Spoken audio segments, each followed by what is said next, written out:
Jour béni pour la communauté chrétienne catholique et jour sacré pour l'ethnie Mahi au Bénin. Mesdames et messieurs, bonjour. Désolé pour les quelques minutes de retard accusés, les titres de ce journal. Avant-dernier épisode du feuilleton du mois ce jeudi, nous recevons pour vous la représentante des bénéficiaires du projet Culture de quartier qui a renforcé les capacités de plusieurs jeunes de Cotonou courant cette période de vacances. Elle nous donnera plus de détails sur le projet et sa participation. Plaidoyer national pour l'institutionnalisation et la systématisation des collectes de données sur les violences sexuelles et sexistes. J'y arrive. C'est une initiative de la Ligue béninoise des droits des femmes en partenariat avec l'Observatoire de la famille, de la femme et de l'enfant et le réseau des structures de protection des enfants en situation difficile.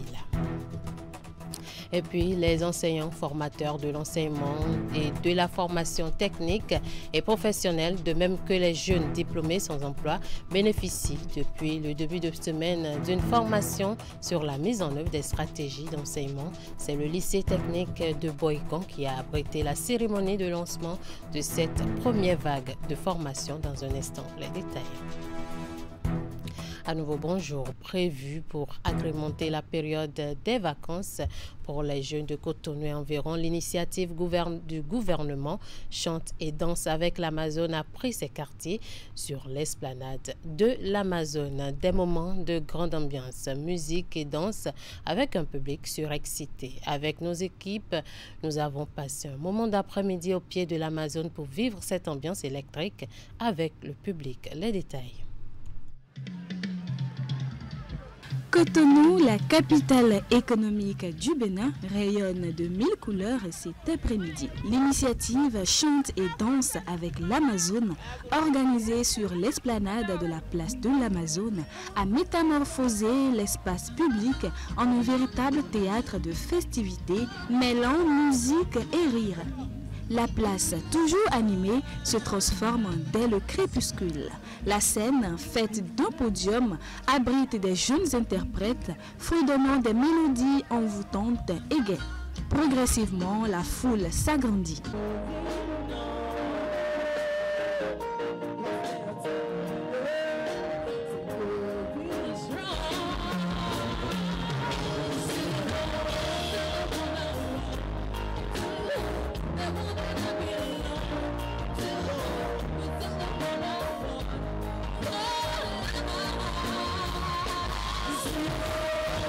Chaque après-midi, l'esplanade devient le carrefour de la joie collective. Les familles et groupes d'amis, attirés par l'ambiance contaminante, se retrouvent pour partager des moments de détente et d'amusement. C'est très bon. L'ambiance est bonne. Et nous sommes venus accompagner notre maman. On l'a fait sortir pour fêter son anniversaire. Les enfants courent et jouent autour de la gigantesque statue de l'Amazone, tandis que les adultes se font photographier tout en savourant l'ambiance endimanchée. Je suis venue à l'Amazone pour rester avec ma famille et profiter du temps.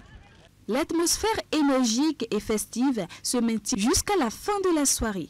L'initiative Chante et danse avec l'Amazone ne se limite pas à une simple série de spectacles. Vacanciers et visiteurs ne sont pas prêts d'oublier l'effervescence de ce bonheur.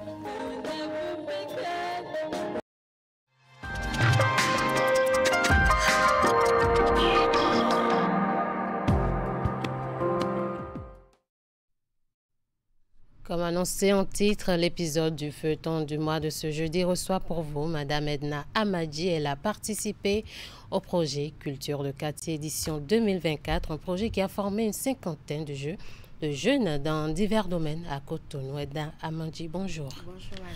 Merci d'être sur ce plateau. Vous faites partie de la cohorte 2024 des bénéficiaires de ce projet. Dites-nous déjà de quoi s'agit-il concrètement. D'entrée, j'aimerais dire merci à Canal 3 pour l'opportunité qui ne cesse de nous offrir dans le cadre du projet Culture de quartier. Le projet Culture de quartier est une mise en place pour aider les jeunes et les élèves comme étudiants et les aider également dans des entrepreneuriats pour mener divers entrepreneuriats. D'accord. Vous avez été enrôlé dans l'atelier Anglerie cette année. Pourquoi ce choix? Et qu'est-ce que vous avez appris concrètement? Et il faut dire que j'avais déjà suivi une formation quelque part et c'est dans la soif de faire mieux, de trouver plus, d'apprendre davantage que je suis tombée sur les prospectus du projet culture de quartier, d'où j'ai choisi l'onglerie et la pose perruque, et d'où mon choix. Et je tiens à préciser que ma formation, pour mon inscription, c'était gratuit. J'ai fait une formation gratuite. J'ai rien payé pour d'autres jeunes également. Et j'en profite d'ailleurs pour dire merci à Cécinon, le père de la jeunesse. D'accord. C'est lui le promoteur du projet. Oui, c'est lui. Alors, et qu'est-ce que vous avez appris concrètement cette année? Parce que vous avez dit que vous étiez un peu dedans déjà. Et qu'est-ce que ça vous a apporté de nouveau? Oui, merci madame. J'ai appris beaucoup de choses. J'ai appris énormément de choses comme mes autres camarades. On a appris beaucoup de choses. Et je me suis également perfectionnée en pose perruque également en matière de coiffure également. Ok. Vous êtes étudiante, c'est ça, ou bien vous êtes entrepreneur? Je suis étudiante en 2e année sur le campus en linguistique. Et cette initiative, projet culture de quartier, en général, vous a apporté quoi en tant que personne? Ça m'a apporté un de plus. J'ai appris beaucoup de choses, et ça m'a permis de rencontrer encore beaucoup de personnes durant ces vacances. Et c'est un projet qui a de l'avenir. Alors, vous avez fini avec votre formation au sein de ce projet. Oui. Et quelles sont vos perspectives? C'est quoi votre projet pour l'avenir? Bon, je vais poursuivre d'abord. À la fin des vacances, je commence ma formation en linguistique et terminer à la fin, je vais me perfectionner dans le domaine dans le domaine de l'onglerie et de la pose perruque et ouvrir mon propre salon de coiffure et former aussi des gens. C'est ça, c'est un peu ça. Alors, merci d'être passé ici. Je rappelle que vous êtes la représentante des bénéficiaires de ce projet Culture de quartier qui a formé beaucoup de jeunes durant cette période de vacances. Restez avec nous pour la suite de ce journal. Merci. Alors,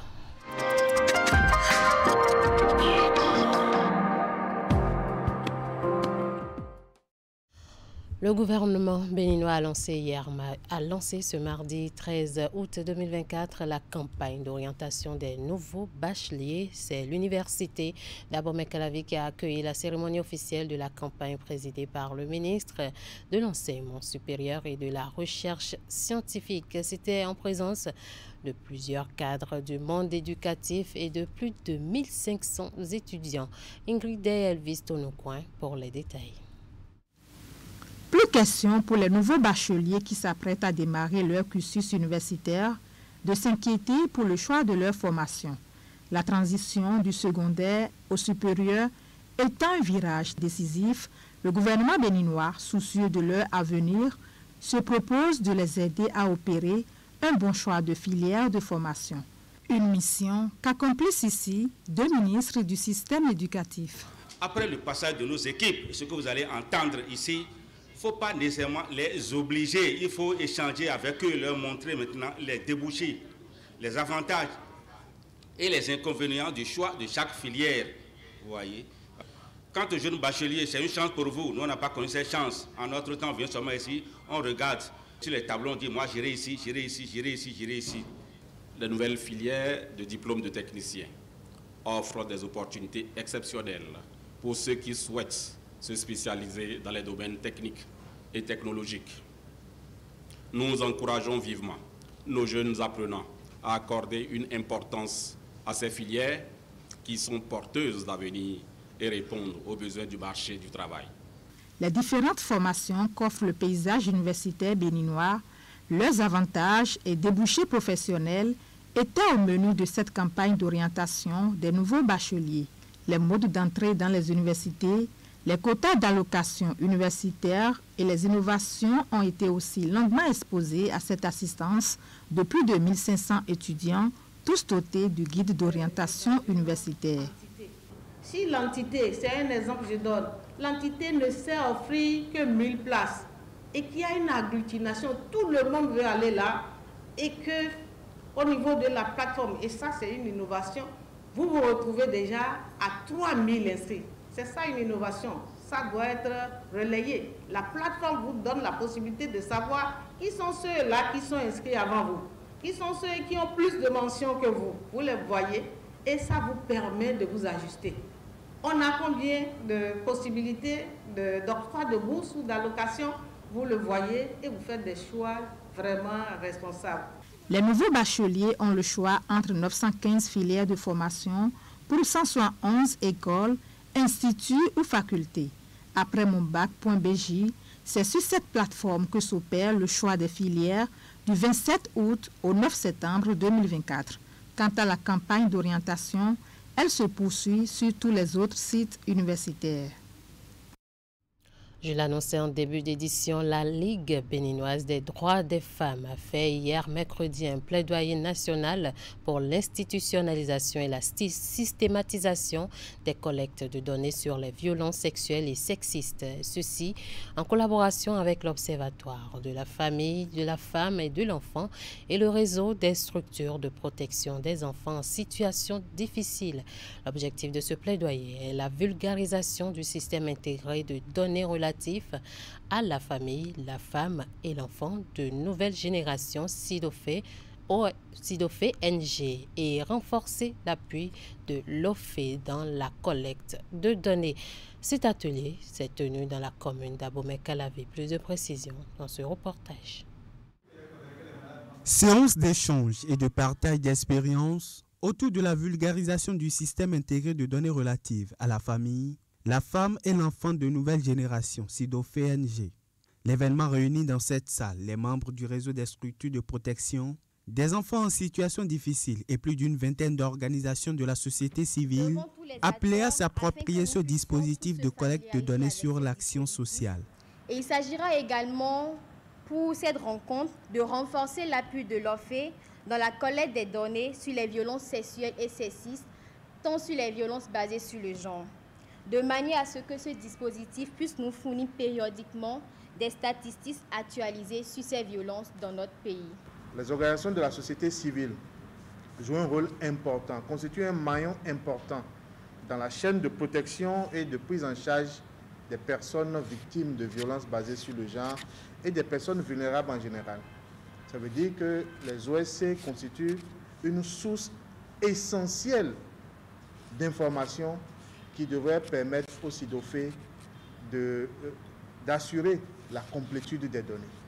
Dans le cadre de la vulgarisation du système, les différents acteurs ici réunis ont eu droit à une présentation détaillée du logiciel et du schéma d'interopérabilité des acteurs de la chaîne de collecte de données sur l'action sociale. Ils ont principalement été entretenus sur les mécanismes, les indicateurs, les outils et le dispositif de collecte et de remontée de données du SIDOFE. Je crois que nos échanges ont permis de faire ressortir également quelques défis que nous aurons à relever ensemble. Mais les échanges nous ont également permis de constater que vous êtes très engagés. Vous êtes engagés dans ce processus qui permettra à terme à notre pays de pouvoir fournir des données. Nous avons réellement besoin d'avoir un système de collecte de données quantitatives et qualitatives. Et ça ne peut pas se faire sans vous, parce que vous êtes des acteurs de cette lutte. Après plusieurs heures d'échanges, la Ligue béninoise des droits des femmes, en collaboration avec l'Observatoire de la famille, de la femme et de l'enfant, a réussi à édifier les différentes parties prenantes sur leur rôle dans la fiabilité et la complétude des données de l'action sociale. Les organisations de la société civile souhaitent un élargissement de la plateforme au regard des défis liés à la digitalisation du processus de collecte des données de l'action sociale au Bénin.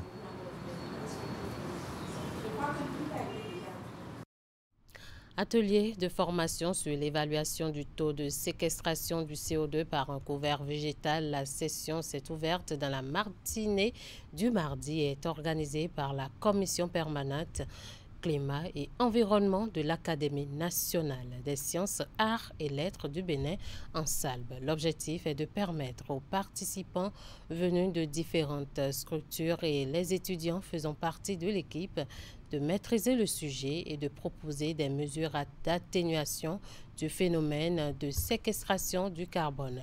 Les travaux qui se déroulent dans la salle média de l'URMAFA sur le campus d'Abomey-Calavi s'achèveront ce jeudi. Voici le compte-rendu de l'ouverture des travaux avec Ouliat Sanoussi. Des acteurs chargés de la sécurité de l'environnement sont en formation pour 3 jours ici à l'université d'Abomey-Calavi sur l'évaluation du taux de séquestration du CO2 par un couvert végétal. L'atelier de formation est initié par la Commission permanente Climat et Environnement de l'Académie nationale des sciences, arts et lettres du Bénin en Salbe. L'objectif, c'est d'apprendre à des spécialistes, à des chercheurs en herbe ou bien déjà confirmés, à pouvoir calculer la capacité d'une essence ou bien d'une espèce végétale qu'ils ont choisi pour faire de la réforestation, pour faire du reboisement. Parce qu'on ne peut pas faire du reboisement avec n'importe quoi si l'objectif est de réduire la quantité de gaz carbonique présent dans l'air. La séquestration du carbone est la capacité d'une végétation quelconque d'absorber le gaz carbonique pour faire la photosynthèse et fabriquer de la matière végétale. Le Bénin, qui était un pays puits, est devenu un pays source. Ça veut dire quoi? Que nous dépassons largement la quantité de CO2 par tête d'habitant que les accords, les travaux à l'échelle mondiale attribuent à chaque citoyen du monde. Mais si vous commencez à dépasser alors que vous êtes encore sous-développé, eh bien, quand vous serez développé, ça va être la catastrophe. Vous allez contribuer très largement au réchauffement. Plusieurs communications sont prévues à cette formation. Entre autres, la capacité de séquestration des différents types d'écosystèmes, les mécanismes d'évaluation de taux de séquestration du carbone, l'importance du fonds vert carbone et la cartographie de la séquestration du carbone à l'échelle nationale. Après les communications, les participants passeront à l'exercice pratique. On a appris d'abord sur le plan de façon générale les différentes espèces et après spécifiquement une espèce qui est plus recommandée dans les reboisements qu'est les écosystèmes de mangrove qu'on trouve le long du littoral béninois. Ce sont des espèces qui captent énormément le CO2. J'espère bien que l'année prochaine, lorsque nous allons vouloir mettre en place notre PTA, nous allons intégrer les aspects sociologiques, les perceptions, les représentations, les logiques par rapport d'abord à l'empreinte carbone et par rapport au taux de séquestration. Ce qu'on attend est que les participants qu'on a invités doivent avoir une maîtrise parfaite du phénomène de séquestration du carbone et doivent rechercher, contribuer à avoir des mesures d'atténuation. Cet atelier de formation prend fin le jeudi 15 août prochain. Au terme des travaux, la Commission Climat et Environnement est chargée de faire un compte rendu à l'autorité pour des mesures à prendre en vue d'atténuer le phénomène. Un tour dans le zoo des stages pour les enseignants formateurs de l'enseignement et de la formation technique et professionnelle, de même que les jeunes diplômés sans emploi. L'initiative participe de la mise en œuvre de la stratégie nationale de l'enseignement et de la formation technique et professionnelle et à sa première édition. La première vague de stagiaires ont été officiellement confiés aux entreprises partenaires lundi dernier. La cérémonie, présidée par la directrice de l'enseignement et de la formation technique et professionnelle et le secrétaire général du ministère, s'est déroulée au lycée technique de Boécon. Y met Hélène Amousso pour nous en dire davantage. Rassemblés ici au lycée technique de Boïkon, acteurs à divers niveaux intervenant dans le sous-secteur de l'enseignement et de la formation technique et professionnelle, prennent tous part au lancement de deux activités importantes.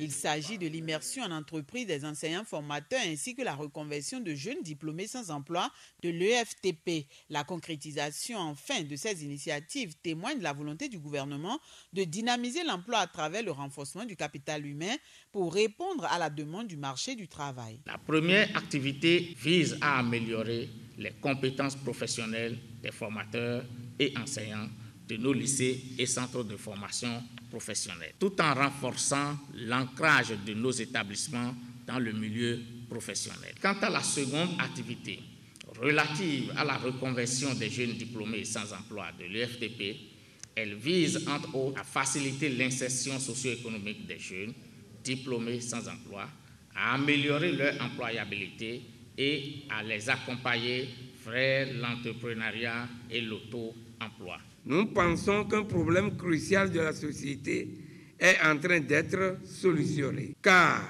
nos jeunes, avec cette session de reconversion. Pour cette première édition, 20 enseignants formateurs bénéficient de ce stage d'immersion dans des entreprises officiant dans les domaines de l'énergie renouvelable, de la mécanique auto et de l'hôtellerie-restauration. Quant aux jeunes diplômés sans emploi, ils sont une centaine, attendus dans des entreprises partenaires. Les profils sélectionnés sont ceux d'installateurs, maintenanciers de panneaux solaires, énergie photovoltaïque, de mécaniciens et autres. Les bénéficiaires espèrent acquérir des expériences pouvant leur servir le long de leur carrière. Nous prenons l'engagement dès cet instant de présenter la charte des disciplines et de bonne conduite au sein des entreprises pour mieux se faire former et en sortir gagnant à la fin des stages et de la formation. Au total, 280 dossiers, dont 58 dossiers de filles et 222 dossiers de garçons, y compris celui d'une personne handicapée,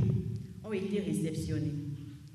Conformément aux critères de sélection qui est établi, 100 meilleurs profils ont été retenus pour les 5 métiers ciblés. Ainsi, au regard des critères relatifs à la qualité de leur plateau technique, garantissant une meilleure formation, leur disponibilité, leur engagement et expérience dans le domaine, la qualité de leur offre et prestation de services et surtout l'implication dans le processus de l'alternance en amont pour la plupart, une dizaine d'entreprises partenaires ont été identifiées. Fruit d'une collaboration entre le secteur public et celui privé, les initiatives relèvent à en croire les acteurs de la mise en œuvre de la stratégie nationale de l'EFTP.